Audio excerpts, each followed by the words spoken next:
Welcome back to our introduction into some of the basic features of Canvas. Today we're going to get into discussion boards. Now, I love discussion boards.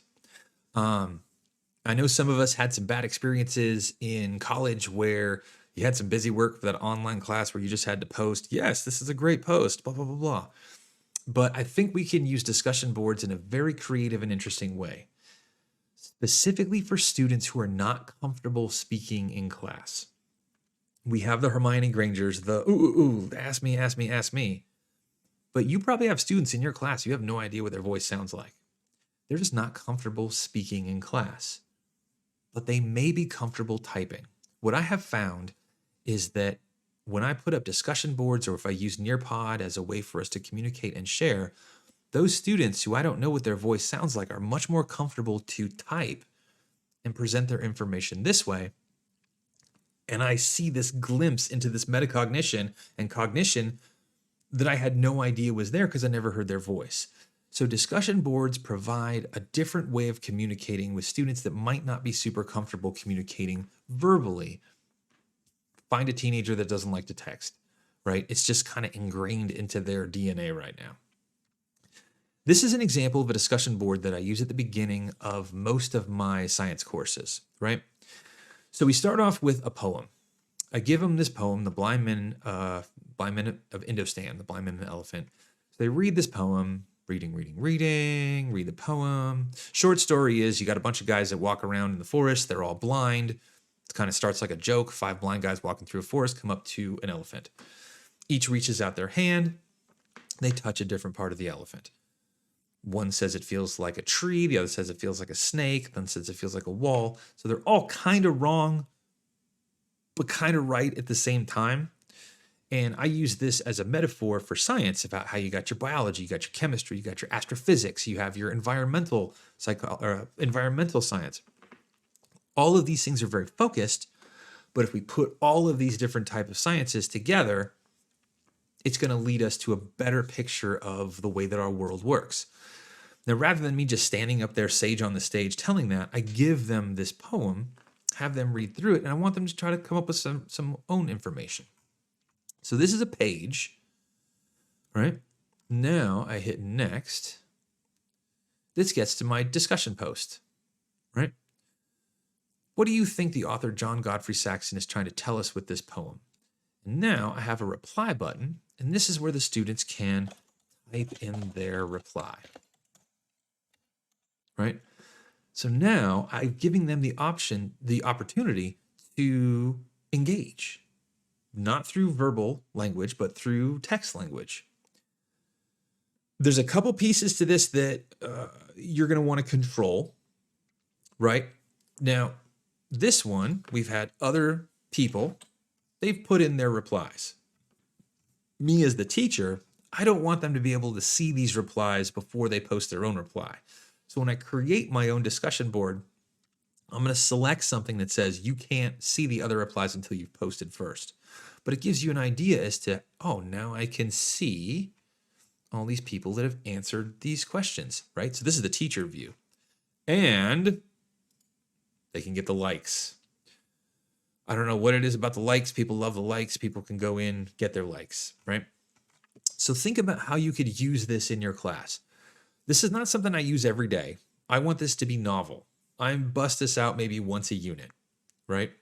I use Nearpod a lot more for communication, but I can see how a lot of social studies, a lot of ELA teachers would use this to their advantage. So let's go back to the course that we've been working in, this course that we've been building, and we're going to create a discussion. So I go back to this module for cells.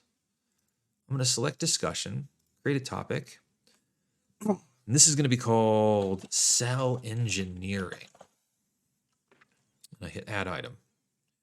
Because one of the benchmarks for science is about, the possibility of genetic engineering and what are the benefits and costs of this. So we know this is a discussion board because it has a different icon. It has like these 2 little cartoon boxes here. Not published. I'm going to publish it just so that gives us all the features. But again, you might want to keep yours not published until it's ready to go. I click on cell engineering. And now I'm set up for my discussion board. I can search. Right now, no one's ever posted anything, right?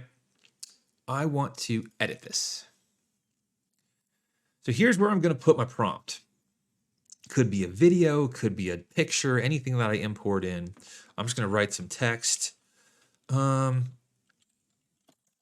Should parents be allowed to genetically engineer the cells of their children? Why or why not?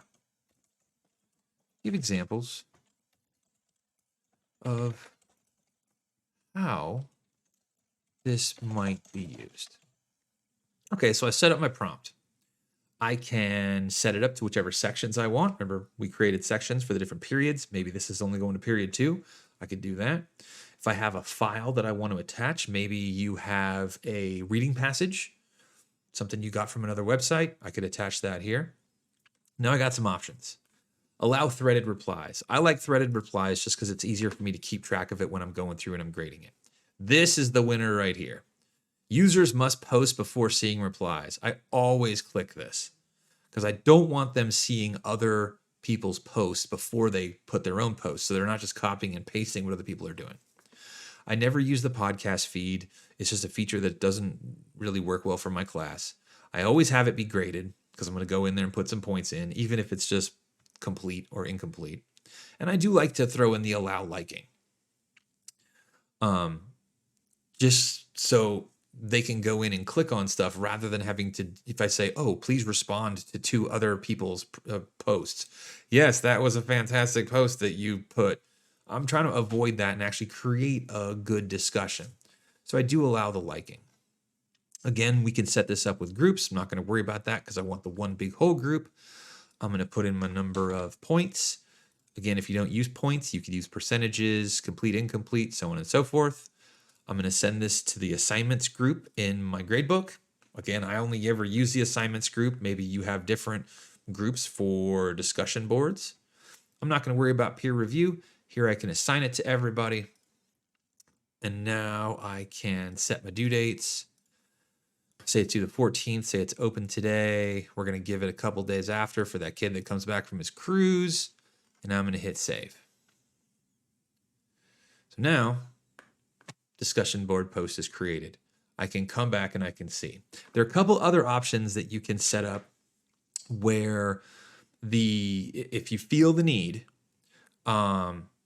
you have to approve posts before they go onto the discussion board. We know as teachers, occasionally, sometimes we have students that will say inappropriate things and they might write them on the board. What I found is because their name is directly linked. Let me go back to this other discussion post, right? Because their name is directly linked and there's no way they can delete this, students behave appropriately.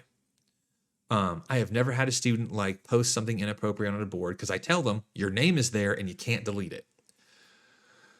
You know your students best, right? So if you want to go back and hit that setting where you have to approve every post, it is time consuming and tedious to have to go through and approve every post, especially if you're having them respond to other people's posts.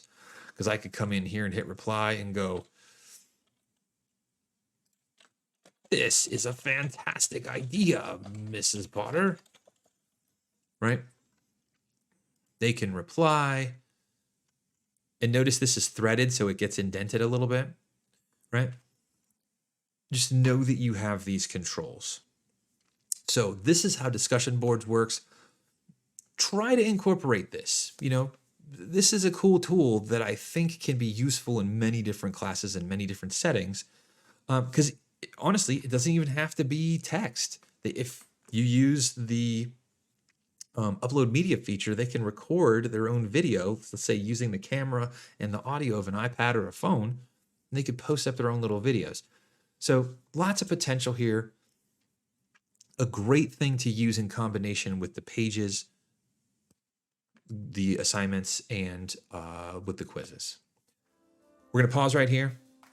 Please, again, if you have any questions or concerns, let me know. Go forth, create some discussion boards.